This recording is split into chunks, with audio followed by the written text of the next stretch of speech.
오늘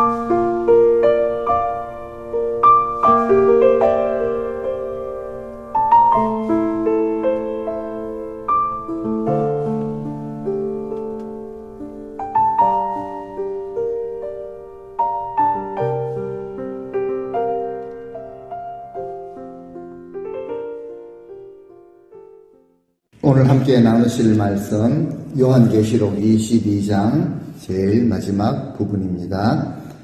10절부터 21절 말씀까지 먼저 한 절씩 교독하신 후에 말씀 살피도록 하겠습니다. 이제 드디어 요한계시록의 제일 마지막 부분을 이제 살피게 되었습니다.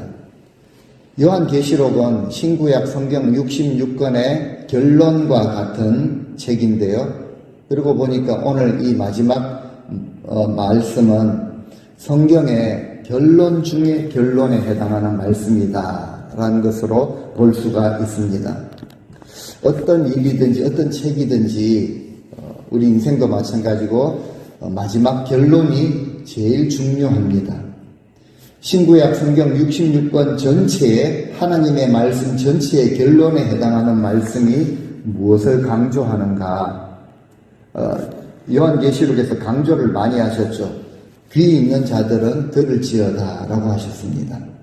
무엇에 우리가 귀를 기울여야 할 것인가? 바로 진리의 말씀, 생명의 말씀이었습니다. 이 말씀이 진리가 아니라면 무시해도 됩니다. 의뢰의 하시는 말씀이겠거니 그렇게 받아도 되고 한쪽 귀로 그냥 흘러보내도 됩니다. 불편한 그런 말씀들이 거북한 말씀들이 많았는데 그냥 무시하고 한쪽 귀로 흘러보내면 됩니다. 또 최소한 다 알고 있습니다 라고 하면서 무시하면 됩니다. 그리고 더군다나 지금은 하나님의 말씀 그냥 알기 때문에 그냥 무시하고 한쪽 귀로 흘러보내는 풍조가 지금 너무 팽배한 그런 시대를 살아가고 있지 않습니까? 하지만 우리 하나님의 말씀은 진리의 말씀 그리고 반드시 속히 이루실 말씀이기 때문에 귀를 기울여 들어야 하고 특별히 주님 다시 오시는 그날까지 이 두루마리의 예언의 말씀들을 굳게 붙들고 지켜야 합니다. 하나님께서 하신 말씀이니까 그 말씀하신 그대로 순종하며 살아야 합니다. 내 생각이나 내 만족, 내 주장들을 뒤로 하고 말씀을 우리 앞에 두어야 합니다. 이 땅에 있는 모든 주님의 교회들, 이단들은 아니겠지만 모든 복음주의 교회들, 복음을 받은 성도들은 어떤 교단이나 교파를 초월해서 주님께서 계시한 그 말씀을 가장 중심에 두어야 합니다. 어떤 사상이나 어떤 주장도 말씀보다 위에 있거나 말씀보다 앞서서는 절대 아니 되는 것입니다. 그렇기 때문에 성경의 결론에 해당하는 오늘 본문에 중요한 경고를 하고 계시죠. 보니까 너무 엄중한 경고입니다. 그래서 이 경고를 듣지 않았을 때 조금 혼나는 정도가 아니라 이것은 생명과 관계된 중요한 경고였다라는 것을 오늘 말씀을 통해서 발견하게 됩니다. 생명나무와 및 거룩한 성에 참여하면서 제거하여 버리시겠다. 그렇게 말씀을 하실 정도였습니다. 이제 오늘 본문 10절부터 한번 보시겠습니다. 이제 요한에게 또 말씀을 하시죠. 이 두루마리의 예언의 말씀을 인봉하지 말라. 덮어두지 말라는 거죠. 이유가 바로 때가 가까우니라 라고 하십니다.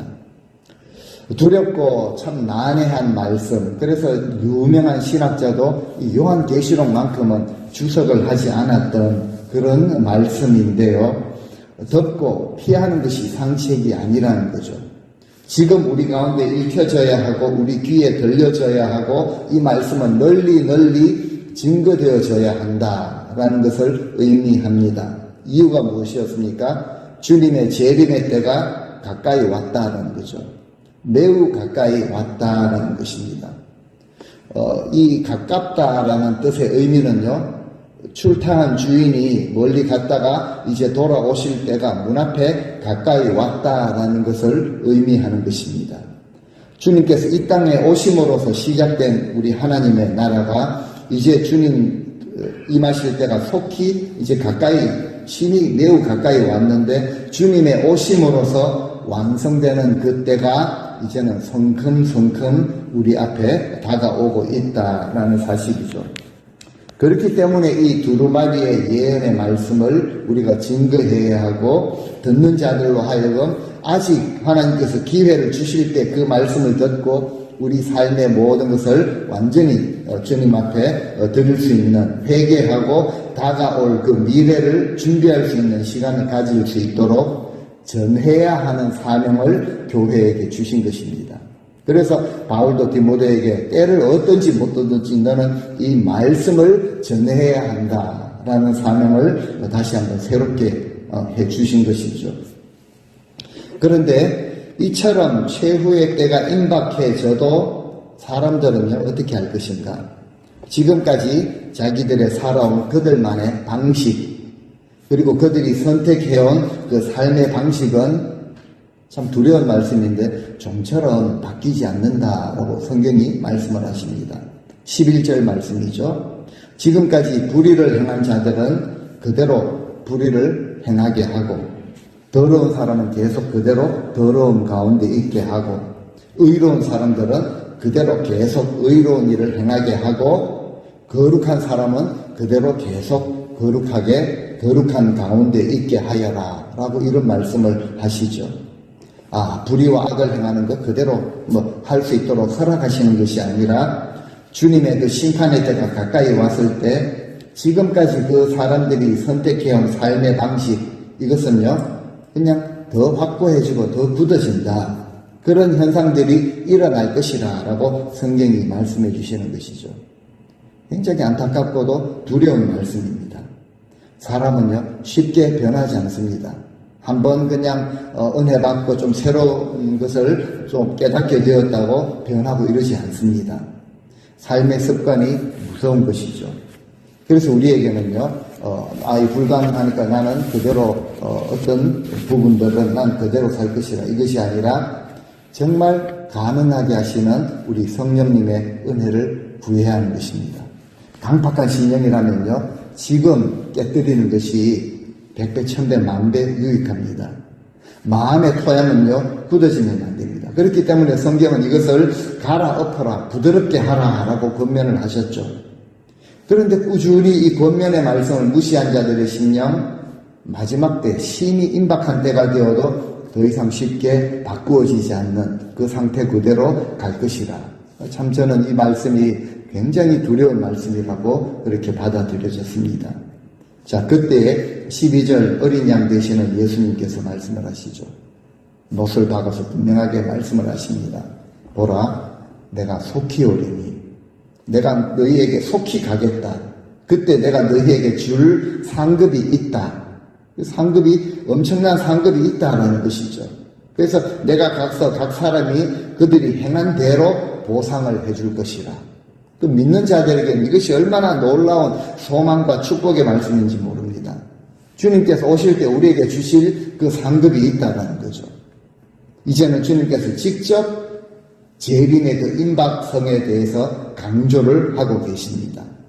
주님이 재림하시면 그때 각 사람의 습관, 삶의 그런 모습들, 행위들, 그리고 열매에 따라서 공의롭게 보상을 하시거나 심판을 하신다라는 의미이죠. 그래서 바울도 우리가 다 하나님의 심판대 앞에 서리라. 우리 모두는 하나님의 심판대 앞에 서리라. 믿는 자는 정말 상급을 받는 생명의 심판으로, 그리고 불의와 악을 행한 자들은 거기에 따르는 파멸의 심판으로 나아가게 된다는 거죠.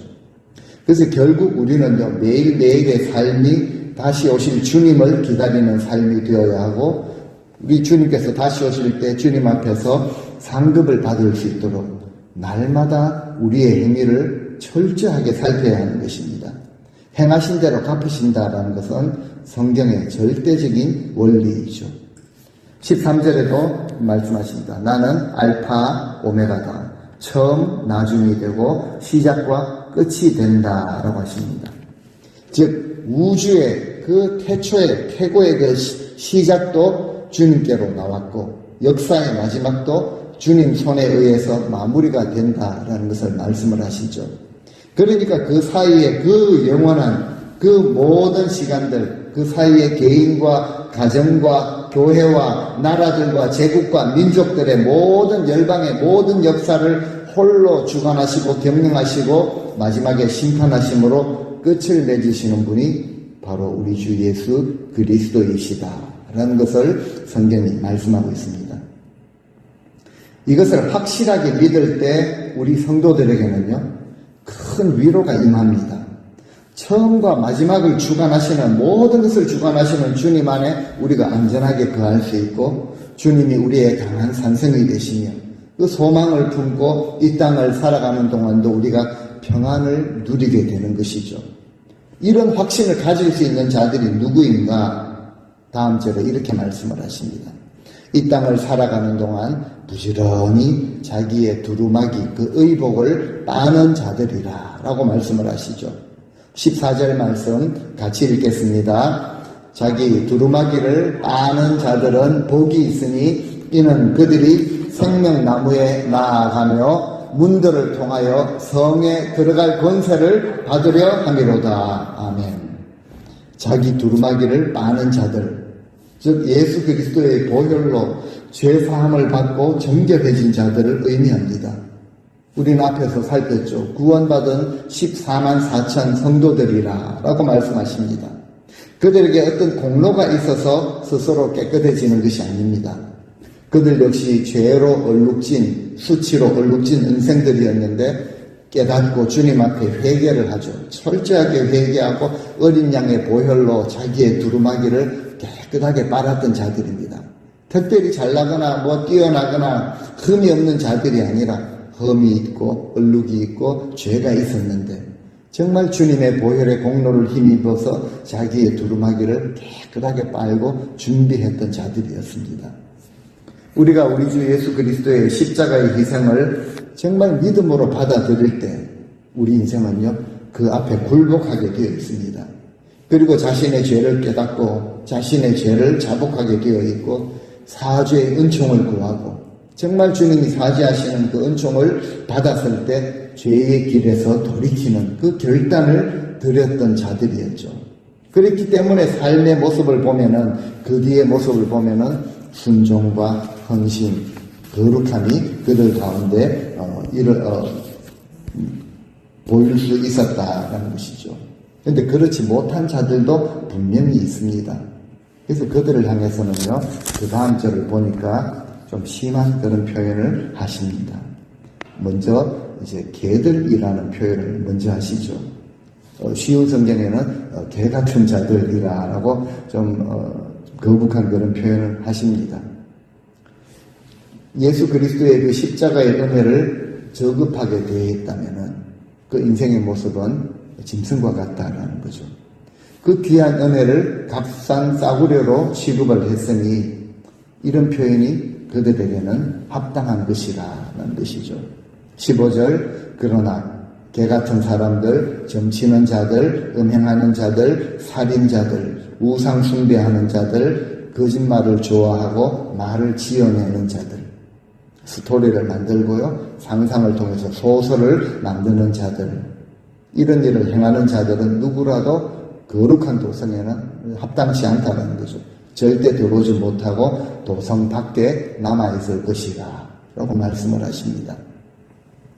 이런 자들은 무슨 극악무도한 자들이 그런 자들이기 때문에 거룩한 성 안으로 절대 들어오지 못한다라고 하신 것이 아니었습니다. 아무리 우리가 악하고 추한 자라고 할지라도 예수 그리스도의 십자가의 그 은혜를 받아들인 자들, 그들은 사함을 받고 그 성에 당당하게 들어갈 권세를 얻었지만 절대 그 성 안으로 들어오지 못하는 자들은 주님의 그 십자가의 은혜를 거부하고 경험하지 못했기 때문에 성 밖에 남아있을 것이라 라고 말씀하시죠. 그래서 우리는 주님의 그 희생하신 그 십자가의 은혜를 우리는 싸구려 은혜로 만들어서는 안 됩니다. 은혜를 경험한 자들은 정말 감사를 드리죠. 나 같은 죄인 용서하신 그 은혜를 귀한 은혜로 여깁니다. 그렇기 때문에 자신의 삶을 주님 앞에 드릴 수 있게 되는 것이죠. 이처럼 주님을 이와 같이 잘 섬긴 자들에 대해서 주님께서 이제 직접 말씀을 하십니다. 16절 말씀, 나 예수는 이 땅의 모든 교회들에게 이 모든 것을 증거하게 하려고, 지금까지 우리에게 주신 이 모든 말씀을 증거하게 하시려고 나의 천사를 너희에게 보냈다. 진실로 나는 다윗의 뿌리가 되고 또 자손이 되고 또 광명한 새벽별이다. 빛나는 샛별이다. 라고 말씀을 하시죠. 지금까지 우리에게 주신 모든 계시의 말씀은 요한이 개인적으로 기록한 것이 아니라 주님께서 직접 주신 말씀, 반드시 속히 이루실 확실한 말씀이었다라는 것을 주님께서 직접 분명하게 강조를 하십니다. 이렇게 말씀하신 분의 권위가 어떠한가? 다윗의 뿌리가 되는, 그리고 빛나는 샛별이다. 그 다윗보다 먼저 계신 분, 예수 그리스도의 신성을 나타내는 것이죠. 그런데 다윗의 자손으로 육신을 입고 성육신 하신 분, 구약에서 예언하신 그 예언의 모든 말씀이 하나도 어긋나지 아니하고 각 선지자가 각 다른 시대에 다르게 표현하신 그 모든 말씀이 주 예수 그리스도 한 분을 통해서 온전히 이루어진, 확실하게 이루어진 말씀이셨고, 그리고 이 말씀은 이제 주님이 다시 오시는 것까지 확실하게 분명하게 이루어진다. 이런 권위를 가지신 분이 우리에게 주신 말씀이라는 거죠. 결국 우리의 구원자가 되시는 예수 그리스도, 그분께서 이렇게 선포하셨을 때 이제 반응들이 나타납니다. 성령과 신부가 함께 화답을 하죠. 17절 말씀을 보니까요, 성령과 신부가 말씀하시기를 오라 하시는도다. 듣는 자도 오라 할 것이고 목마른 자도 올 것이고 또 원하는 자는 와서 값없이 생명수를 받으라. 성령과 신부가 함께 이런 고백을 한다라는 거죠. 성령 누구십니까?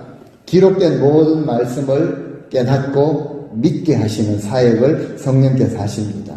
이 땅의 신부는요, 모든 교회와 성도들이죠. 그러니까 성령과 신부가 함께 말씀하신다라는 이 구절이 아주 중요합니다.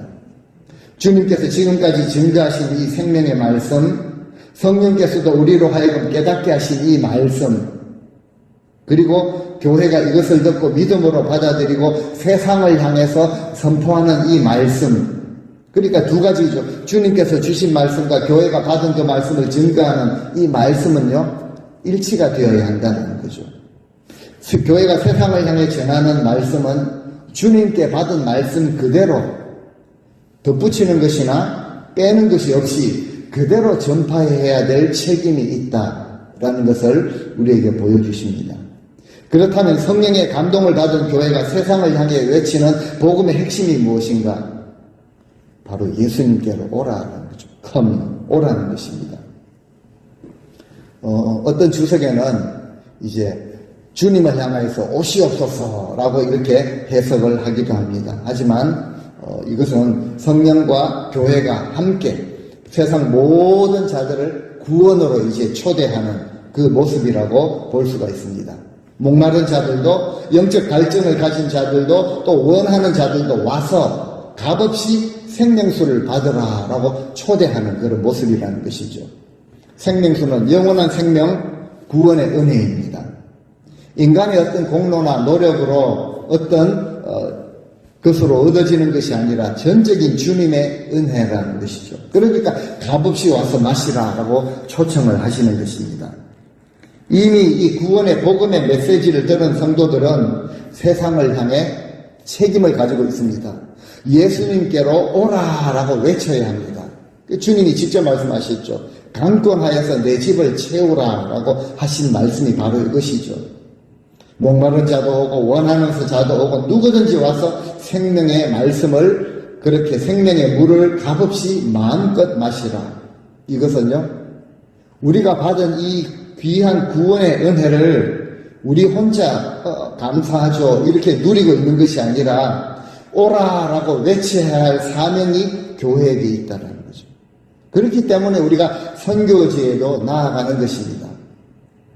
비행기 표를 사고 또 사역비를 함께 모으고 선물도 준비하고 말씀도 준비하고 그래서 나아가는 것이죠. 와서 그 선교지에 세워진 교회로 오라라고 초청도 하는 것이죠. 이 사명은 우리가 주님 오시는 그날까지 이 사명을 감당해야 하는 것이다. 성령과 신부가 말씀하시죠. 오라. 구원의 주님, 생명의 주님께로 오라라는 이 귀한 사명. 우리가 끝까지 감당할 수 있어야 합니다. 그리고 18절 말씀은 주님의 엄중한 경고입니다. 이 두루마리, 이 책에 기록된 예언의 말씀을 듣는 모든 사람에게 엄하게 경고한다. 누구든지 여기 기록된 것에다가 무엇 하나라도 좋을 것이라고 생각하고 덧붙이거나 그렇게 하면은 하나님께서 이 책에 기록된 모든 재앙을 그 사람에게 내리실 것이라. 참 엄청나죠? 이건 참 좋겠다. 이렇게 하면 사람들이 좋아하겠다라고 해서 살짝 덧붙였는데 하나님은 이 책에 기록된 모든 재앙, 지옥의 심판의 재앙이죠. 이것을 그 사람에게 더할 것이라. 굉장히 엄중한 그런 경고를 마지막에 하십니다. 진리의 말씀인데요. 이것을 마음대로 그냥 해석해서 복음의 가치를 그냥 쉽게 받아들이게 하고 그냥 제대로 깨닫지 못하게 하는 것에 대한 경고입니다. 성령의 감동으로 기록된 말씀인데 마음대로 해석하거나 좋아하는 부분을 살짝 덧붙이는 것, 불편한 말씀을 슬쩍 제하는 것도 뒤에 말씀을 하시는데요. 이것에 대해서 경계를 하십니다. 재앙을 내리겠다라고 경계를 하시죠. 특별히 이 예수 그리스도의 복음을 흐리게 하는 이단의 가르침, 세속의 가르침, 우리가 이것은 엄하게 대적할 수 있어야 합니다. 피 흘릴 각오를 하고 머리 깨질 각오를 하고 대적할 수 있어야 한다는 거죠. 자, 말씀에 뭔가 살짝 더 붙였을 때 재앙을 내리시는데요. 19절 말씀에 누구든지 이 책에 기록된 예언의 말씀에서 무엇 하나라도 빼버리면, 없애버리면, 내가 불편하고 듣는 사람들이 안 좋아할 텐데 빼버리잖아요. 그러면 하나님께서 두루마리 책에 기록된 생명나무와 거룩한 도성 새 예루살렘입니다. 거기에 참여할 수 있는 권리를 또한 없애버리실 것이라. 참 힘든 말씀입니다. 우리는 늘 사람들을 생각하죠. 사람들의 그런 편의 이런 것을 잘 해주고 싶고 이런 마음에 뭔가 살짝 이렇게 빼버리고 이렇게 할 때 생명나무 그리고 거룩한 성에 참여하면서 제하여 버리겠다. 생명의 이 귀한 말씀을 변질시키는 이것은 엄중한 경고가 내려지는 것이죠. 그리고 성경 전체의 결론, 이 생명의 말씀 전체의 결론과 같은 계시록 마지막 부분에서 선포되어지고 있습니다. 그래서 주님의 말씀은요, 우리가 듣고 참으로 은혜가 되는 우리에게 구원을 허락하시는 그런 생명의 은혜의 축복의 말씀도 있습니다. 그리고 불순종했을 때 그리고 주시는 재앙과 저주의 말씀도 포함되어 있습니다. 어느 것 하나 가볍게 보거나 무시하거나 건너뛸 수 없는 그런 말씀이다 라는 것을 우리에게 분명하게 증거하시죠. 이 땅에 많은 세속주의와 이단들은요, 때로는 자신의 경전을, 때로는 아니고 늘 자신들의 경전을 더 위에 둡니다. 교주가 하는 말, 그 사이비 이단 교주가 하는 말을 더 권위 있는 말씀으로 여기죠. 특별히 뭔가 신비로운 말을 하고 은혜스럽게 좋은 말을 해주면 특별한 해석을 하는 것 같지만 어느 것 하나라도 덧붙이거나 빼게 되고 부인하게 된다면 저주를 받을 그런 일이죠. 그도 예수의 능력도 믿고 치유도 베풀고 이러는 것 같지만 하나님의 아들이 되시고 우리의 유일한 구원자가 되시는 것을 부인하게 된다면, 그래서 그 앞에 구원자가 되시는 주님 앞에 진정으로 회개하지 못한다면 영생을 받지 못한 불쌍한 영혼들이고 영원한 형벌에 처해지게 될 그런 운명이 주어질 수밖에 없는 것이죠. 생명나무 거룩한 도성에 절대 참여할 수가 없는 것입니다. 그래서 우리 성도님들은 우리 주님의 말씀, 이 말씀을요, 우리 인생에, 우리 삶에, 우리 가정에 가장 높은 그 권위를 두는, 최고의 권위를 두는 말씀이 되어야 합니다. 주님을 최고의 높으신 주님으로 섬기는 자들, 그런 자들은요, 하나님의 말씀의 권위를 가장 높은 곳에, 아무리 영향력 있는 사람이 어떤 말을 한다고 할지라도, 세상 풍조가 절대다수가 간다고 할지라도 우리는 하나님의 말씀의 권위를 따를 수 있는 우리 성도님들이 되시기를 바랍니다. 20절 말씀 끝으로 이 모든 것을 증거하신 분 예수 그리스도께서 다시 말씀하십니다. 주님께서 하신 최후의 말씀이죠.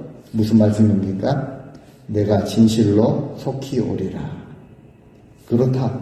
내가 속히 너희에게로 가겠다.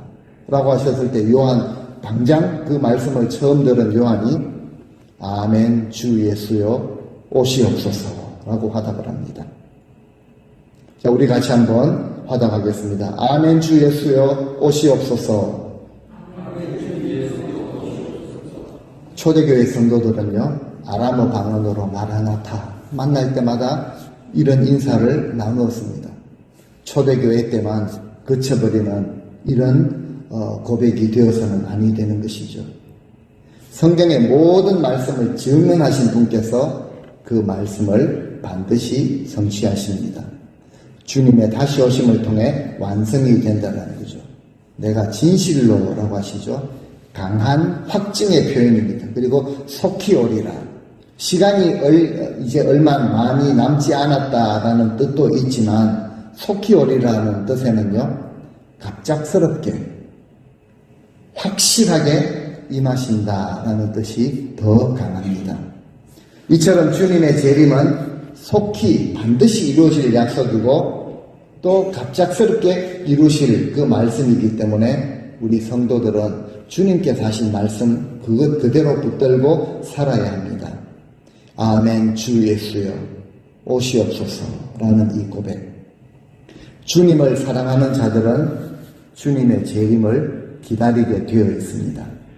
주님을 사랑하지 않는 자들은요, 주님의 재림에 별 관심이 없습니다. 혹시라도 속히 오시게 된다면 아이고 큰일 났는데 라고 반응할 것입니다. 그리고 실제로 주님 다시 오실 때 닫혀진 그 천국문 앞에서 큰일을 당하게 될지도 모릅니다. 그래서 주님의 재림을 기다리는 신앙, 이것은 진짜 신앙입니다. 이런 신앙을 가지고 이 땅에서 마지막 때를 살아가는 성도들에게 필요한 말씀이 무엇인가? 자, 아멘 주 예수여 오시옵소서. 내가 속히 가리라. 이 말씀으로 끝이 난 것이 아니라 성경의 가장 마지막 구절, 이 신앙을 가지고 살아가는 자들에게 진정으로 필요한 것을 마지막 구절에 보여주고 있습니다. 21절, 성경의 제일 마지막 구절 21절을 같이 읽습니다. 주 예수의 은혜가 모든 자들에게 있을지어다. 아멘. 성경의 제일 마지막 구절입니다. 성경 전체의 요약이라고 할 수 있는데요.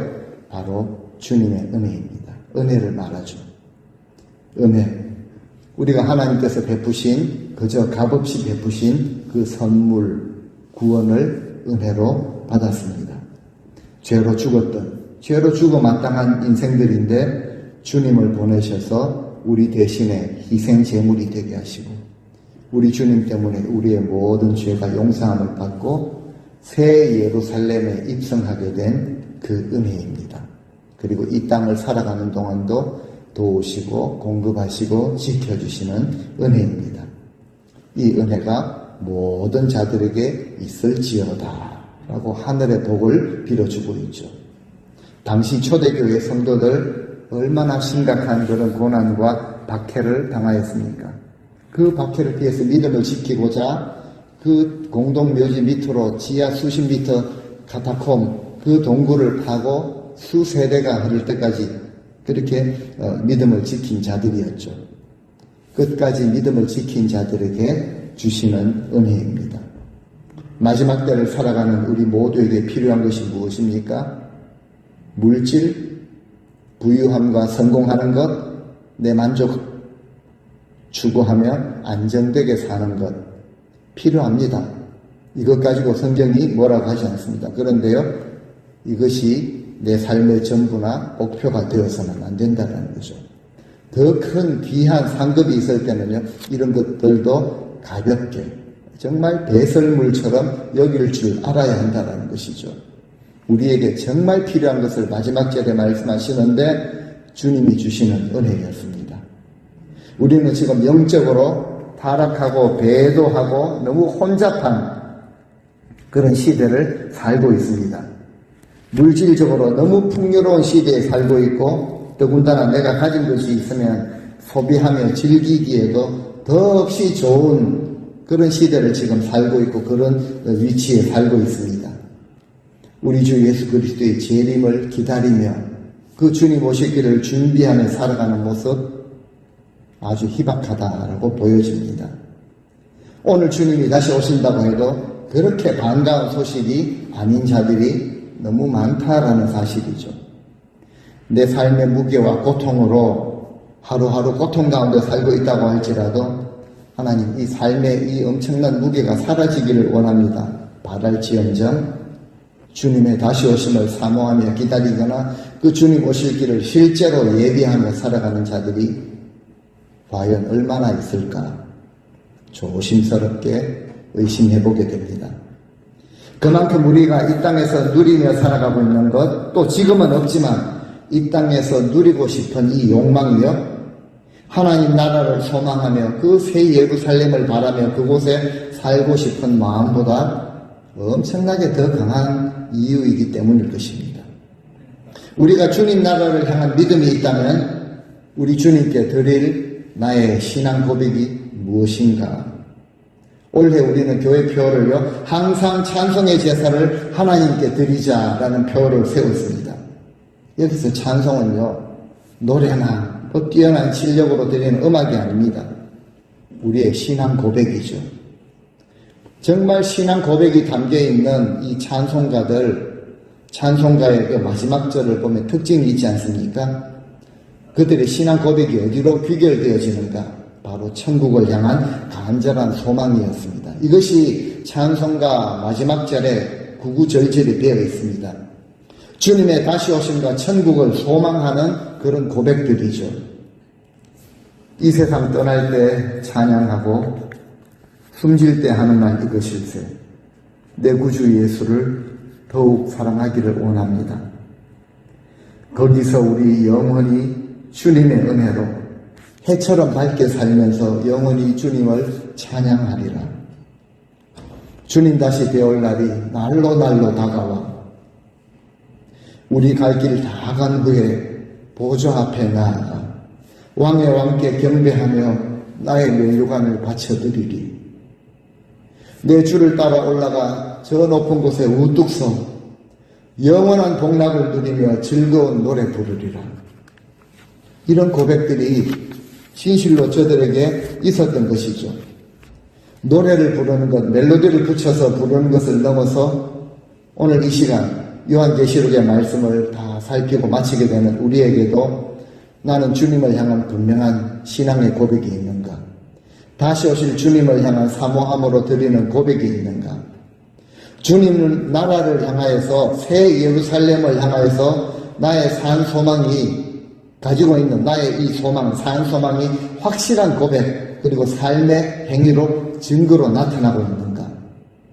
요한계시록은요, 바로 우리의 삶을 위해서 주신 말씀입니다.